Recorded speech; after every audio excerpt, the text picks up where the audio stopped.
This episode is sponsored by independent Swiss luxury watchmaker Ulysse Nardin. Ulysse Nardin has continuously reset the boundaries of watch engineering and design thanks to its long-established technical excellence and its unconventional approach to watchmaking.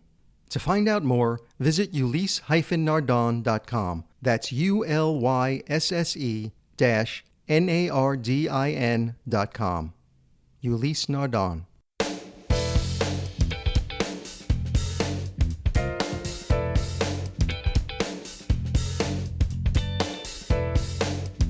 You're listening to The Luxury Item, the podcast on the business of luxury and the people and companies that are shaping the future of the luxury industry. Here's your host, Scott Kerr. The market for superyachts has been experiencing some of the best years on record thanks to an unprecedented surge of activity following the COVID-19 pandemic. Yachting became synonymous with a means of escape from the global shutdown, and new and used superyachts began flying off the shelf at a rate that left brokerage houses and shipyards struggling to keep pace. One boat giant that's been making a splash in the superyacht industry is MarineMax, which is currently the world's largest recreational boat, yacht, and superyacht services company. MarineMax has dominated the news over the past couple of years with record-breaking acquisitions of major superyacht brokerage houses and expansion into the boat marina sphere. I'm joined on the luxury item by Chuck Cashman, Chief Revenue Officer and Executive VP at MarineMax. As CRO, Chuck's duty is to drive revenue primarily through sales. He also has an overarching responsibility for brand selection, marketing, and all things revenue-related. Chuck served several positions of increasing responsibility since joining MarineMax in 1992. Chuck is also a current board member of the International Yacht Brokers Association. Welcome to the Luxury Item, Chuck. Scott, thank you for having me. Excited to be here. Me too. So, Chuck, I think a great place to kick things off is to tell the listeners who might not be familiar with MarineMax sort of a snapshot of the company's history and perhaps a breakdown of your different businesses. Yes, certainly. So MarineMax, we went public in 1998. We were an accumulation of some five, actually, basically Sea Ray dealers from around the U.S. based, and our core business was Sea Ray boats, 18 to, I think at that time it was 63 feet, but the core of our business was probably around that 30, 40 foot range. And I won't take you through every step of the way, but over the last 25, 26 years, we've grown within segments and expanded into other segments. So, we were really pretty good in that 18 to 60, but then we had a void 60 and up, and we went out and found some yacht manufacturers to go into partnership with, and we started down that road, and we maybe expanded from 18 to approximately 100 feet over the next 5 or 10 years. And the business, along with that, the 100-foot boat business got a little bit better. More and more people were recognizing how special that is. So we're in the 100-foot boat business, and we looked to diversify. We got into insurance and finance and manufacturing to some degree in marinas and technology, but everything all centers around the marine industry, right? At our core, we're definitely a company that looks to be, fully comprehensive and cohesive in the boat business. So after we got to 100 feet, we recognized that some of our clients kept moving, and they were kind of growing up with us and then growing out of what we had to offer. Right. And in the last couple of years, we acquired Fraser Yachts and Northrop and Johnson in an effort to just, we want to be the lifetime provider. It's pretty cool. I'm a little over 30 years in the business. We were one store basically with one brand, and now we're probably 100 locations around the world with multiple brands. But what I've seen now are people, families that I sold boats to early in my career, now their kids are buying boats. And as they migrate through, our industry it's a very personal industry.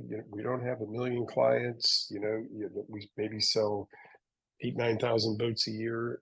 We're really, we're tight with our clients. We know them. We know the families. We do our getaways where we go boating with them in groups.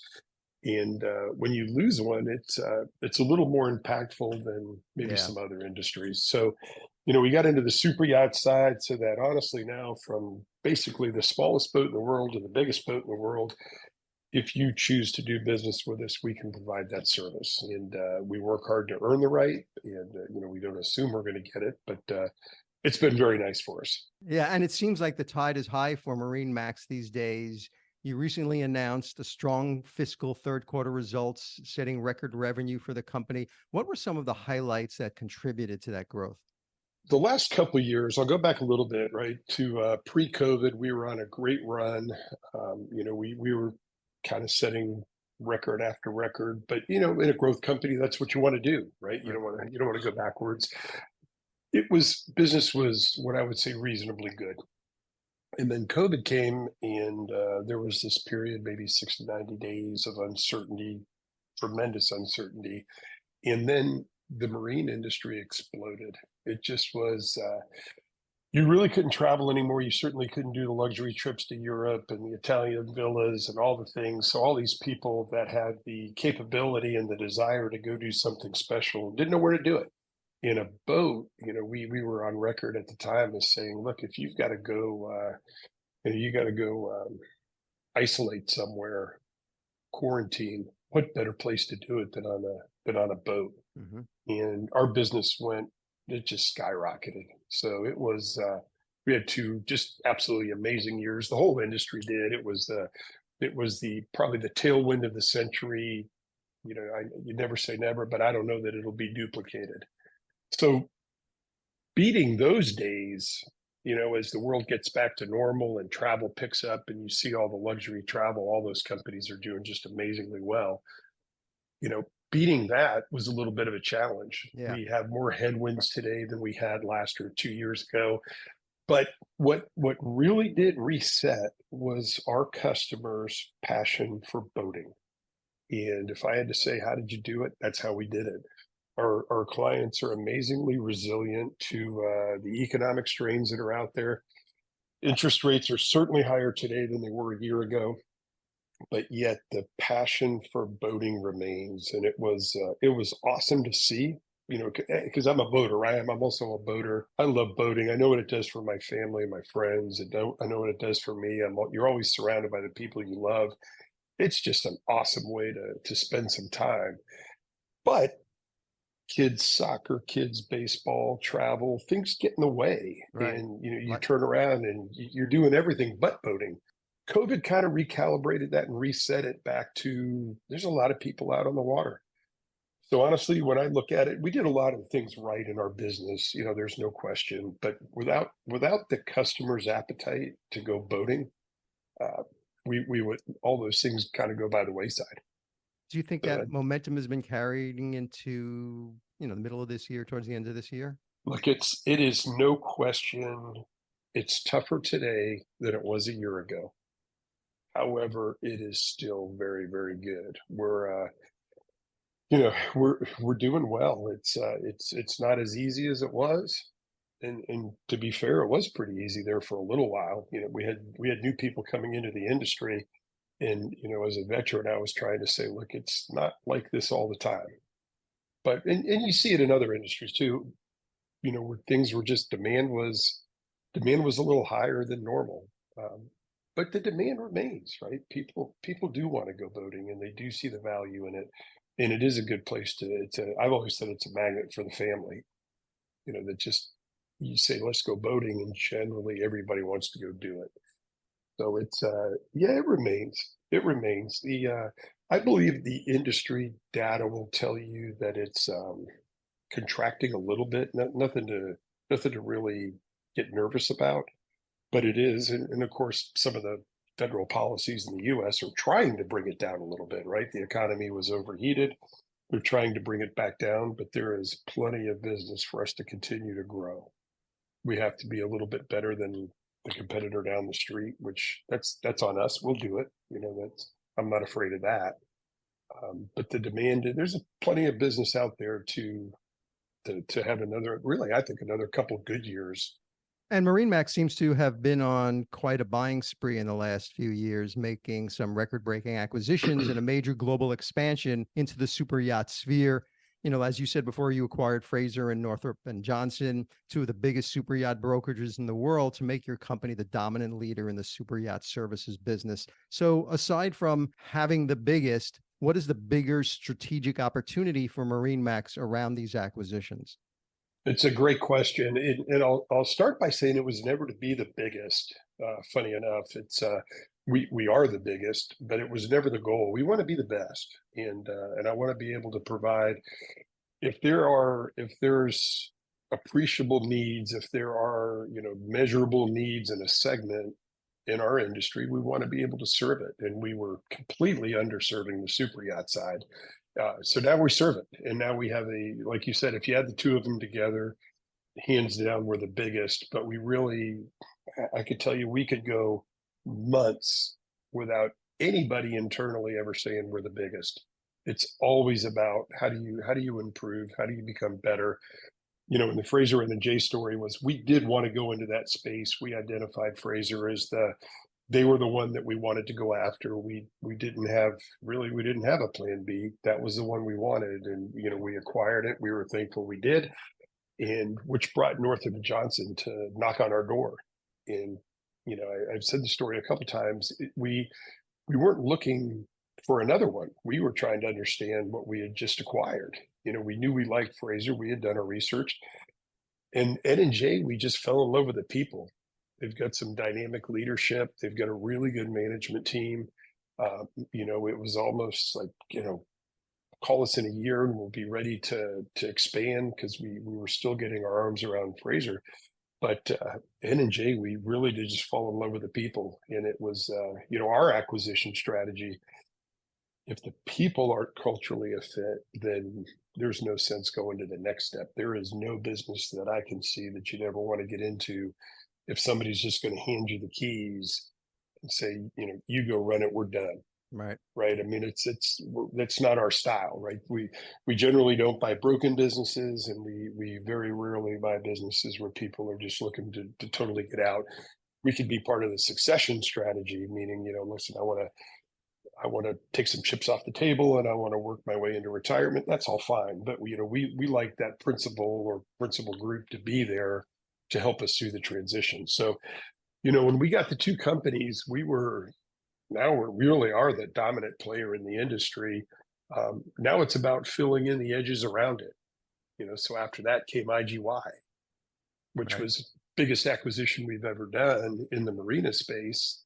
But really, that's just about providing, cradle to grave services, meaning, okay, now you've sold a boat.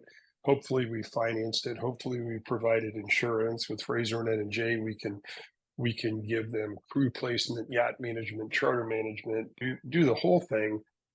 Now you got to have a place to put it. Yeah. So now the marina, and it isn't totally about the revenue, although we do like the revenue, right? It's why we all do what we do. But it's about a better experience. When a Fraser boat comes into a IGY marina, I want them to have a special experience. Not that everybody that doesn't come into the IGY marina deserves a special experience. I just want it a little bit better. Just put a cherry on it. You know what I mean? Just maybe there's just a touch point, a note from the marina manager that says, we just talked to your representative at Fraser or N&J, or quite honestly, even our MarineMax core, right? Our core business, they go into the IGY marinas all the time. And just something that makes it a little more special, that customer that's done business with us says, wow, these guys really they're just on their game. And it seems like marinas have also been snapped up by the likes of MarineMax and your competitors. So as you said, is the thinking here now that, you have a strong foothold in the mega yacht sales and management space, and buying a place to dock the boats is the next logical step? Well, it is. It's that and a little bit more. You're right. Especially when interest rates were really, really low. Marinas are very consistent income and a phenomenal investment. I think you'll see the marinas maybe cooling down a little bit now that interest rates have spiked, cost of funds is a little bit higher. You don't, it's not that you make a ton of money in the marinas, but it's very consistent. It's just, it was a diversity play for some of these big REITs that are out there. And we like it because it not only overlaps our core business so well, boats, it also does provide some diversity and you know, some decent repeatable revenue. So, aside from providing safe, secure berthage to patron yachts and high level services, what goes into creating a successful marina for today's global market? What's going on today is boats are getting bigger. To start with that, boats are getting bigger, and with that comes increased power. Funny enough, when you start looking at the power demands of a marina, it's almost like a small city. I mean, really, you're providing to a neighborhood, right? All these Right. boats that are 4 bedroom, three heads, 10 air conditioners, they take a lot of power. And making sure that you've got appropriate power to manage everything that comes in there, access on and off the boat, all the amenities now. So if you think about marinas, not a lot of new marinas are developing today, so they're legacy. They've been there for, in some cases, hundreds of years. Well, the boats today are not the boats of 100 years ago. So massive development. We're partners on a marina in Cannes in France, and we're going to do €100 million marina development and improvement to the existing marina, €100 million over 3 years to basically get more boats of bigger size with bigger power demands. But it's one of the premier marinas in the world, and you got to invest in it to, number one, to keep it relevant, and number two, to keep it full and get your return. It's always looking for the next level. So, aside from acquiring Fraser and N&J and more global marinas, what other ways is MarineMax growing its business? We still look in those spaces. We have a handful of marina proposals on our IG-wide desk right now, and we're going through those. There still is an appetite for more of that.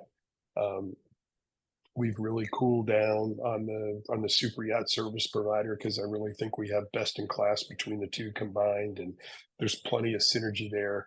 We like technology, quite honestly. We've invested in a couple technology companies. We think that, and I could tell you, it's honestly the marine industry is probably 3 levels behind some of the other industries in terms of the technology that surrounds it. I truly believe the future will be led by technology from a ease of operation, ease of acquiring information. So we're investing heavily into technology. We've got into the insurance business, which came to us with Northrop and Johnson. We really like that from a recurring revenue, and not only the recurring revenue, which is really nice. The just getting insurance today is getting harder and harder, especially in the U.S. When you look at MarineMax's footprint, if a hurricane hits the United States, it's going to be close to one of our stores, basically, or coastal all the way around the east coast of the United States. And every time it does, it just makes it harder and harder to get insurance. So we like the insurance space, financial services space, and just enhancing what we do, right? We look for white space that we're not in. We try to find, either build it or find the best in class company in that space to acquire, and just keep, like spokes on a wheel. You want to have it fully around. And there's only, without tipping our cards too much, there's only a couple spaces that we don't have, a good provider for. So we'll look for those white spaces, and we'll continue to expand. The good thing about a little bit of a downturn is it does creates a nice environment for acquisition. And the demographics of super yacht owners and charters are changing too. Over the past 20 years, the average age of a super yacht owner dropped by about 10 years, a trend that is probably going to continue. So it's predicted that within the next 2 decades, the average age will be between 35 and 45 years old. Who are these young owners and charterers, and how are their interests changing the industry? It is a phenomenon. You're exactly right. It is definitely, the 10-year data, you're dead on the money. It's come down 10 years. you just have to think about how that person has grown up. Information is readily available, right? They do everything electronically. They're totally comfortable dealing via text, via WhatsApp, via, just not the face-to-face deep relationships that you used to have. But what I will tell you with this new generation is they're very, very well informed because the information's out there. So, when we talk to our sales team or our service team, one of our values, right? We have some core values is honesty. And I'm like, just do not give information if you're not sure, because you're putting yourself at risk. Many times today, our clients will know the boat that they're talking about as well as the salesperson, because they can study it over and over and over again. They're so much further down the funnel than when I started 30 years ago. Back then there were no cell phones, really no internet. I mean, it was just if you wanted to learn about a boat, you had to go to the dealer, or you had to go to a boat show. So that was it. Well, today you could do everything but drive the boat online. Videos, walkthroughs, images. I mean, our typical listing has 50, 60 images, every nook and cranny of the boat, 3D walkthroughs, it's a wonderful time for all of us, but it's a different time. I think there's less, you just don't, we had customers in COVID that bought 50-meter boats that never saw the boat, and we never saw the customer. I mean, travel was restricted. They had a trusted resource. We did multiple times, more than once. We would do a FaceTime walkthrough of a boat, and the customer would purchase it. Probably the biggest purchase they've ever done in their life, and it was done over an iPhone on a walkthrough on FaceTime. Wow! But that's what that new generation is comfortable with.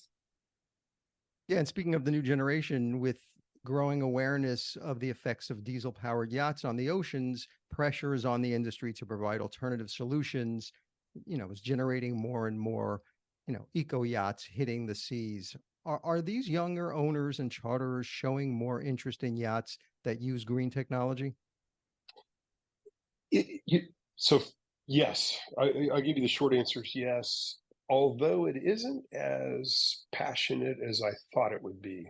Mm-hmm. I happen to be very passionate about it. I believe that alternative propulsion, alternative fuel, just how do you make a boat more green? And there's a lot of little ways to do it, quite honestly, that maybe doesn't offset the diesel being burned, but there are other ways to be less impactful on the environment on your daily basis, right? And we're talking, we put more water makers on boats now with water purifiers, so that you don't have to bring 3 cases of bottled water. Right.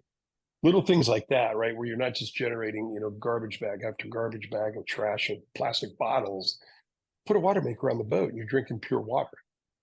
So little things like that are making a difference. The super yacht world, probably 50% of the boats right now are coming out with some sort of alternative propulsion, because they have the real estate to do it. And in the fact that alternative propulsion is a little bit more expensive, they have they're insulated from the pricing pressure. If you take 50 feet and down, there's very few boats out there that are going to give you your day of boating with anything other than the standard propulsion. There's a lot of companies trying with electric boats, but they're constrained by range. And when they have the range, they're constrained by speed. So you need both. You need to be able to go someplace in a boat. You need to be able to get there in a reasonable amount of time, or it doesn't work.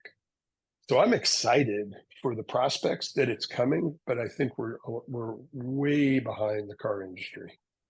I literally bought an electric car this year and I love it, but it's so limited in terms of what you can do with it, right? We have business in Fort Lauderdale. I can't drive from Tampa to Fort Lauderdale in my car. Right. Really limited. Take a boat. It's like trying to, ask your Tesla to pull a house, right? There's a lot of resistance in the water. So we're not quite there. I'm excited for 20 years from now, I'm really excited to see what it is. I personally believe that hydrogen is going to be the answer, but I mean, there's a lot of scientists that are going to try to figure out what it is. The new generation, though, to get back to your original question, yeah, they have interest in being less impactful to the environment. There's just fewer solutions than probably they expected. Yeah. And as you were Because saying when earlier, go ahead. I didn't know. no, when you boil it down to, hey, you want to go to the Bahamas, but it's going to take you twice as long to get there. Right. It's just not in balance yet. That's all. We'll be right back after a quick break with more of my conversation with Chuck Cashman.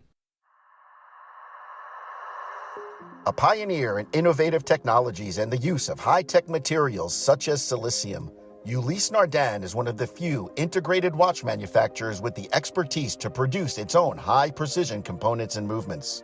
In 2001, the brand changed the face of watchmaking by launching the Freak. Freak led a counter-revolution to traditional watchmaking and reshaped the art of horology.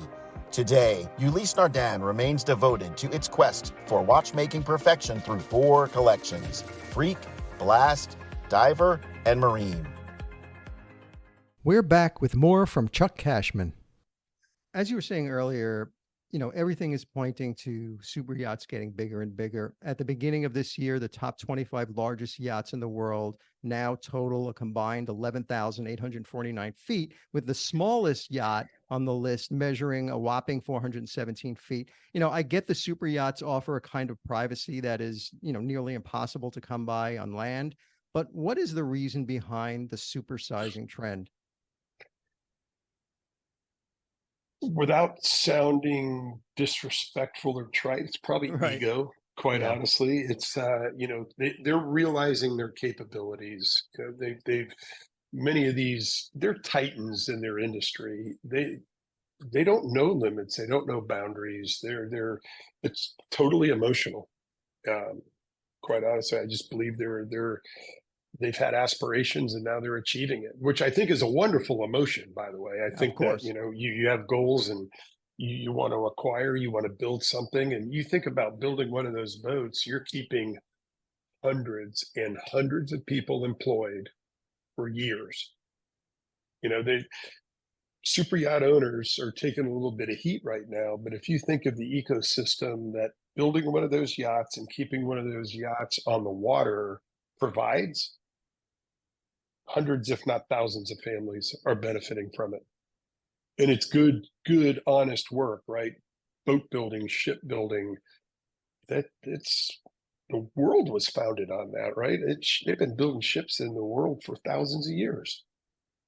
So, but what gets them there, and ego can be a healthy thing. It's not a bad thing, but they're achieving lifelong aspirations and realizing their capabilities, that I could build something that's 400 and something feet long. Yeah, I was reading an article that cited a Silicon Valley CEO that said one appeal of super yachts is that they can absorb the most excess capital. He explained, and I quote, rationally, it would seem to make sense for people to spend $500 million on their house and then 50 million on the boat that they're on for 2 weeks a year. But it's gone the other way. People don't want to live in 100,000 square foot house. Optically, it's weird, but a $500 million boat actually is quite nice. So is that the type of thinking pretty common? Is that type of thinking pretty common among the super yacht owners? A variation of that is right. It's a wonderful statement when you think about it. But Right. what you will find, and it really happens well below 400 feet, 300 feet, 200 feet. I mean, at 50 feet, that boat many times is more expensive than the home that the customer lives in. Hmm. And often the boat is the biggest purchase of somebody's life. I mean, I can tell you mine, it is, and I don't have that big a boat, but I mean, boats are expensive relative to homes. A $2 million house and a $2 million boat, that $2 million house is pretty nice. Right. Depending on where you are, it's dramatic, it's magnificent. But here's what it boils down to, in my opinion. There's a lot of people have opinions on this. This is mine. Home is shelter. Home is where you live. Home is where you base. You go boating. You take your family, you take your loved ones, you take the people you care about most in the world, and you go do something exciting. To me, it's just two different equations. It is, I think when I first started trying to get my head around selling a boat that was probably out of reach for, at the time, something I thought I'd never be able to even buy. I'm like, my goodness, how do people spend this much money on boats? Until you start understanding what it provides. Mm-hmm. The best times of these people's lives, and I can tell you personally, the best times of my life are on a boat. Best times. You go through my phone, and I mean, there's water in the background of 75% of the pictures, and not because I'm in the industry, because I'm boating with my family, and that's what I enjoy. And I think that's where you get the. I don't know that you could spend $1 billion on a home unless you bought so much acreage that it was insane, right? It's just the equation. It gets out of balance because they're just more expensive. Right. And the purchase of a luxury item, whether it's a diamond, a Picasso, a super yacht, or a private jet, is pretty exhilarating prospect for most people. So it is not difficult to imagine how the duller aspects of due diligence and tax considerations might be overshadowed by the excitement of the moment. I would imagine taxes arise from all sorts of angles. So do you find the first-time yacht buyers are well advised about taxes and customs terms that are involved? It's a phenomenal question. I would like to think that they are, especially through us, but with so many first-time people coming into boating at such a high level, no, there is an opportunity. There's a weakness out there right now in the industry as a whole that they don't know what they're getting into, especially when you get into crude yachts where oh, I want to register it offshore. Well, are you sure? Because, now you can't have certain crew of certain nationalities on certain registries. Mhm. You can't go into ports if you're registered under a different flag, without certain things, certain protocols. It is amazingly complex. And the bigger the boat, the more complex. So no, we pride ourselves. I would tell you that both Fraser and Ed and Jay are amazing at having people that you could talk to 360 degrees of all of these nuances. And it's no fun. It's very complicated. It is, it really, I don't want to say it slows the process down, but it gets you off it's an emotional purchase, no question about it, right? But now it gets you into a very unemotional process. Right. But it's important to do it, and it's important. That's why it's so important to go through a company that's reputable, a broker that's reputable. Get an attorney if you need to. I would recommend it when you start getting to a certain size boat. Just make sure that you're getting professional advice, especially being new to it. And the world's changing on a daily basis, right? I mean, just in the last couple of years, look what's gone on with Russian owners, and it just the world changes. It's a big purchase. It's complicated. Get good advice. So, as a veteran in the yachting business, what are some of the major changes that you've seen over the years? To me, the access to information, it's just such a game changer. When you think about all the boat shows in the world, and how would you ever see a boat historically? Go back 25 years where maybe they weren't on the internet. I don't know what date the internet started, really becoming prevalent, but I know 30 years you didn't. When Right. I started, people would say, "Do you have this in stock?" They'd call you on the phone. They'd leave their house. They would drive to the showroom, and you would show them a boat. Now, if you're lucky enough to have that boat in stock, then maybe you can move forward. But otherwise, I think we'll have it in a couple months. I'll call you when it comes in. Hopefully, you remember to call them. Hopefully, they haven't bought something else in the meantime. It was so archaic compared to what it is today, where literally you can everything but get water in your face online. I Right. mean, there's so many services that provide information. So I love an informed buyer. However, there's so much information out there that it's almost oversaturated. It's analysis into paralysis, is an old saying, but it's almost too much. So now you have a buyer that really thinks they know it all, and they know a lot. Yeah, but now you're filtering information and trying to build a foundation for a good relationship. So, has the But that growth of takes a minute. It takes a minute to do it. How has the growth of social media and the surge of yachting influencers changed the way you do business? That's one. It is. There's no question that social media is. It's just present in the world, and it's influential for sure. Trying to connect the dots on, if I put a boat on Instagram, does it bring me a sale? Or if a customer's on Instagram, that has probably a little more power than me doing it. Um, it elevates awareness for sure. It can come with pros and cons, right? Because I don't think everything out there is accurate. You got to make sure that you're filtering through all that. Um, but it definitely brings the awareness up, right? Of what you're doing and who's doing it and how they're doing it. Pros and cons, right? There's a little bit of wealth shaming going on out there. And, I don't get it. I honestly don't. I grew up thinking if I worked harder, maybe I'd get to that place where these people are. And it was always motivation and inspiration for me, as opposed to resentment that you see out there today.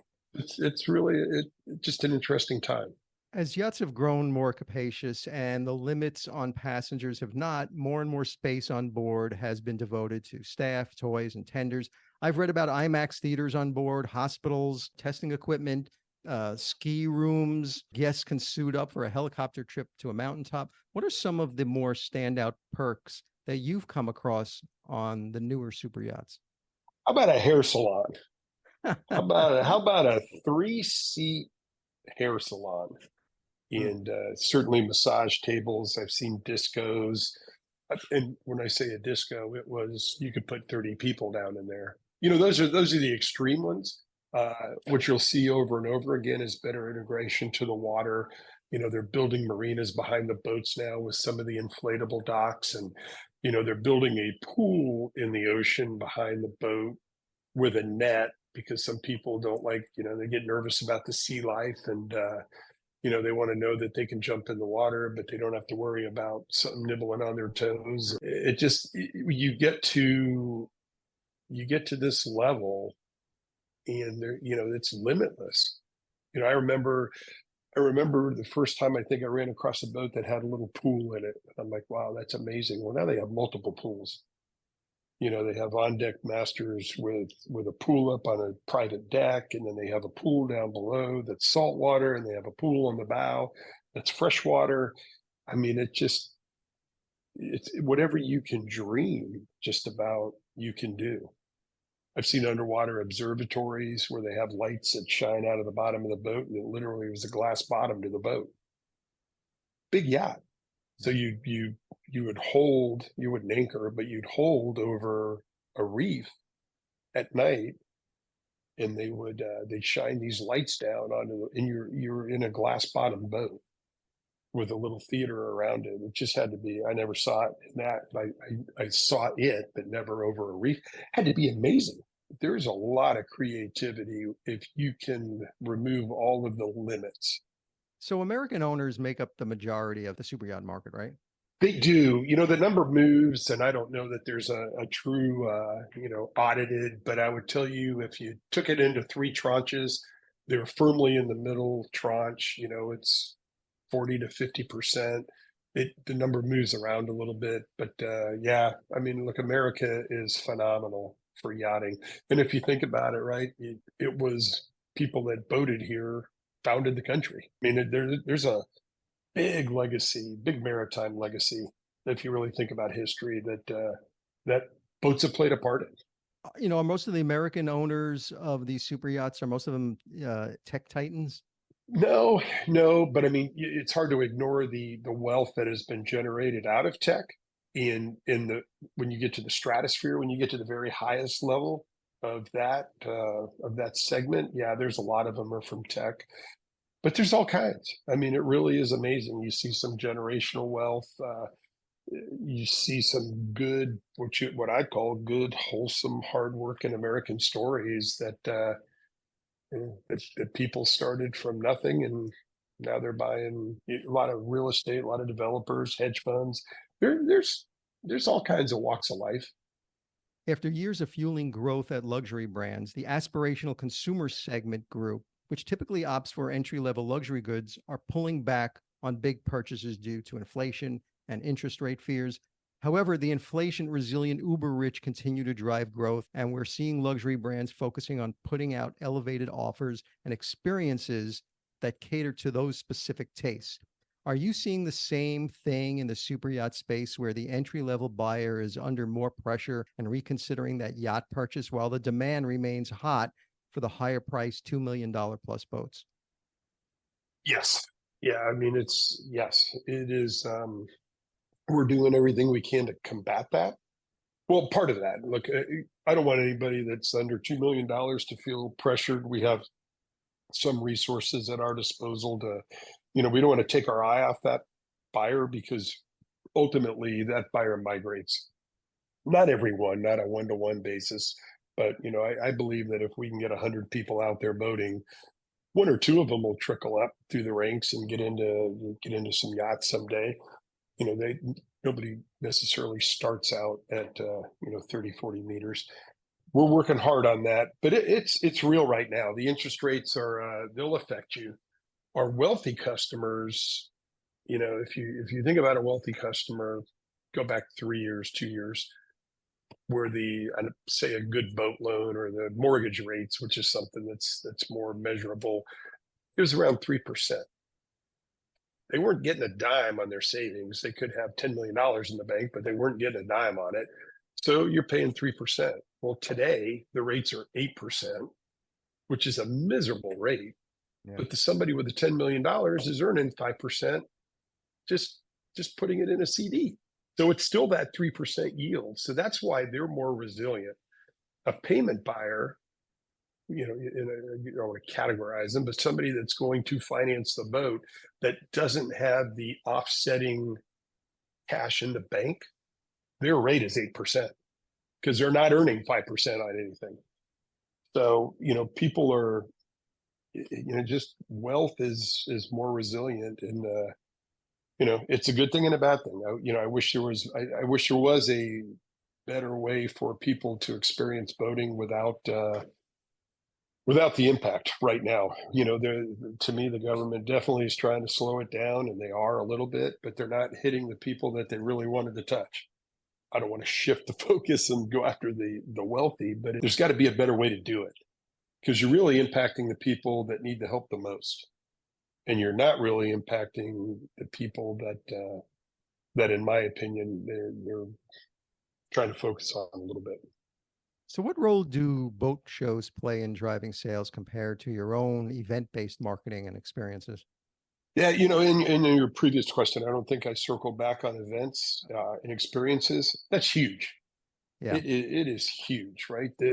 These people want something that nobody else can have. And the more we can do it, the better off we are. So boat shows, where I grew up in the industry, boat shows were so essential, because if you wanted to see the boats, that's where you had to go. We kind of talked about the power of the internet now, taking away a little bit of that.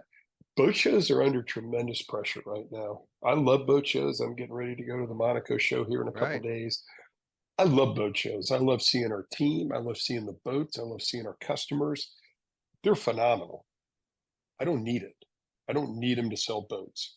I go because I want to be a good steward of the industry. I go because I want to maybe meet new customers, but I could do just about what I do today, having special events for our customers. And I want boat shows to survive. I want to be part of them, but the boat show promoters are under pressure today to provide a better experience. And I'll use Fort Lauderdale Boat Show in America is one of the biggest boat shows around. It's a wonderful event. We'll do an incredible amount of business in 4 or 5 days. However, somebody coming in there to buy a $10 million boat has got to wait in line to get in. The food there is not commensurate with the purchase that they're looking to make. Yeah. There's line. It's more of a carnival than an elevated buying experience. And I like I said, I love boat shows, and I have the great relationships with all the boat shows. they're under pressure, and I feel for them because there's too many other factors that are bringing their value down. So they've got to reinvent themselves in the next couple of years, in my opinion, to continue to provide value, or they're going to lose people like me and customers. So what kind of experiences do you put on for your customers? You use the example of the Fort Lauderdale Boat Show. In advance of that, we start bringing a fleet of boats, an armada of boats from all over the country to go into that show. So in advance of that, I have to get them all clean. I have to get them all into one area so that when you move into the show, which it's like building a city, quite honestly, in a couple days. It's Right. an amazing event. If you time lapse, photographed and filmed it, you'd be amazed at what goes on. Well, I'll have 25 yachts in basically one place. So we started thinking, hey, these 25 yachts that I have, they're all clean, they're all staged, they're all ready to go to the show. Why not I have my own little event? So the week prior, we're going to have an event that's invitation only, valet parking. And we literally just talked about it on a call where, you go to a boat show and, you pay to park $50 and you got to walk a mile to get there. You got to ride a bus. Well, you go to our yacht center, you walk up, it's valet parking. We go park your car, come in, grab a glass of champagne, a glass of wine, a glass of water, whatever you want, and go walk through 25 pristine yachts at your own leisure without all of the things that go around a boat show. We'll bring in sponsors, sometimes, watches, cars, all the typical, luxury experience type things that customers like to see. And it just becomes a curated event. So it's just one example. We can do many, but that's nice. And then we get all our clients to come there, hopefully, and then we don't have to worry about them going to the boat show. Ideally, we would, if we're going to do business, we would do business before the boat show. We're always looking to stay more connected with our clients for a lot of reasons. One is we enjoy it, but two is it's just a better experience for them. So I've been reading about autonomous boats have really taken off recently due to advances in AI technologies. Are you starting to see yachts equipped with automated systems that allow them to navigate on their own with minimal input from humans? It exists. It is not, I wouldn't say it's been adopted. However, I think it'll be one of the quickest ramp ups of new technology in history. Because when you really think about when you're out on the water, there's so few variables. It's got to be 10 times as easy to have an automated boat as it is an automated car. Mm-hmm. You think about a car with bicyclists and other vehicles everywhere and hundreds of cars around you all the time going, this way and that way. Boats are kind of out there. But it is, the technology is there. It's almost there now. But I don't know that anybody's going to give the keys of their boat to a computer quite yet. It'll reduce the number of crew. It'll make crewing easy. It'll certainly be an enhancement to the whole experience. But I don't know that it'll ever really eliminate the need for that human interaction. Volvo's a great partner in the marine industry, and they literally have a boat that'll dock itself. And I think that's awesome. But I don't know that I would ever advise a client to walk away from the helm because your docking system, and Volvo wouldn't either from a liability standpoint. So I'm like, hey, once you're there, why not just drive your boat? But I will say that, going back to a couple other comments that we've made to this conversation, with all this new buyers coming in, new wealth coming in, the number one thing that they're afraid of, and they'll never tell you, is docking the boat. Until they practice it and become second nature, it's one of the most, when you think about who's on the boat, right? All the people you care about, all the ego, all the emotion that goes into buying this boat, and now you're going to dock it, and they're measuring you on how you dock the boat. And a lot of, and again, this isn't the super yachts because those owners are never touching the wheel, but in that $2, $3, $4, $5 million boat range, autonomous docking is there. I still think probably more old school than, and I am a tech forward guy, but kind of old school when it comes to this. Just practice and dock your boat. I'm probably speaking out of both sides of my mouth. Technology's there. I'm not sure how well it's going to be adopted. What other potential trends think will shape the industry over the next few years? I definitely think the greener for sure, right? There's boats with hotel mode now. A couple brands we represent that can go fully silent for 24 hours. So the air conditioning, the refrigeration, the televisions, everything can work off of batteries, and you're totally silent. And it doesn't seem like it's a lot, but that's pretty cool. Or you go out for a day and you're gonna swim behind the back of the boat where typically you'd have a generator running and it'd have exhaust, and you'd get a little bit of whiff of the exhaust fumes. Now it's going to be batteries, right? So a little more green, a little more, electrically powered, battery powered, integration to water. Certainly they're getting better and better at, sides fold down, then they fold down and go down into the water, platforms that go down into the water and basically create a little beach 2 feet under the surface to where you've got stairs. And, all of that is pretty exciting to me. And boats are, more glass for sure, more structural glass, so that when you sit in the salon of a boat, you used to look at in the old days, you'd look out a porthole, then the porthole became a little bigger, and then it became a little bigger. Well, now you just have structural glass walls. And that to me is pretty dramatic. Those are some of the things. So Chuck, what are some of the highlights we can expect from MarineMax in the next 6 months? I think more of the same. We've spent a long time trying to figure out who we are, what we are, where we want to go. We have a good plan. I mean, and I'll tell you, as a business, we don't have a 10-year plan. We don't have a 5-year plan. We've got a good 3-year plan that we kind of refresh every 6 or 8 months, because the world changes so fast today. I mean, it's just amazing, right? Go back 3 years, maybe 3 years is the wrong date, but my plan prior to COVID is a lot different than the plan after COVID, right? So things like that, you get disruptors. So we're going to work our plan, right? We want to be best in class in any space that we play in, right? We want to be honestly, I want to be the best local dealer in every market that we are. I want to be the best super yacht provider wherever we are in the world. And then you add it all up, and then you're the biggest, which is secondary to continuing to stay ahead of customer trends, making sure that we're anticipating their needs before they tell us. And we're going to grow into places. We're going to reinforce places that we're strong, and we're going to grow into spaces that are kind of open. And, whatever that means, we'll do an announcement here in the next week. That's pretty exciting.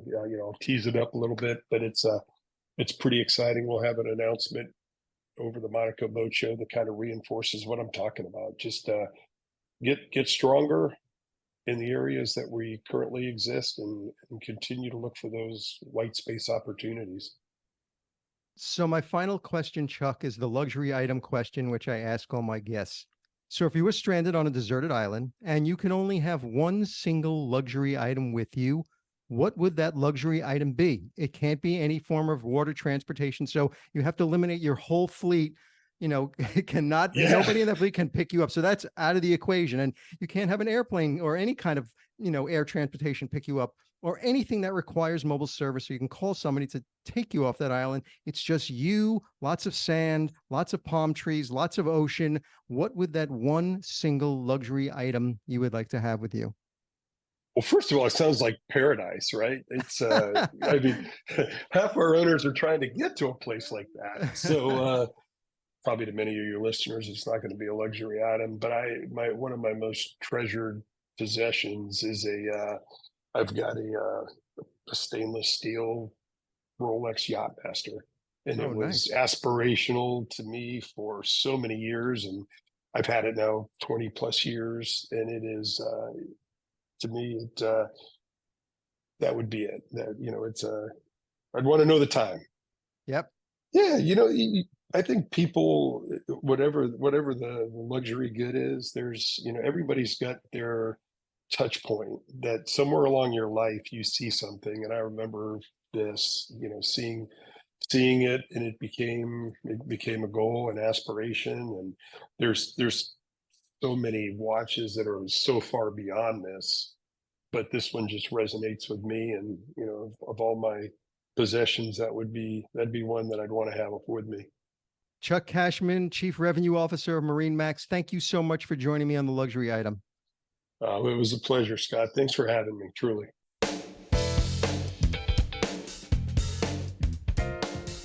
That's it for this episode of the Luxury Item Podcast. Thank you so much for listening. If you found this useful and entertaining, I would be really grateful if you can share it with a friend or colleague. I would love it if you subscribe so you never miss an episode. And while you're there, be sure to rate and review us on Apple Podcasts. It really helps other listeners find us. The Luxury Item Podcast is a production of Silvertone Consulting. I'm your host, Scott Kerr. Until next time.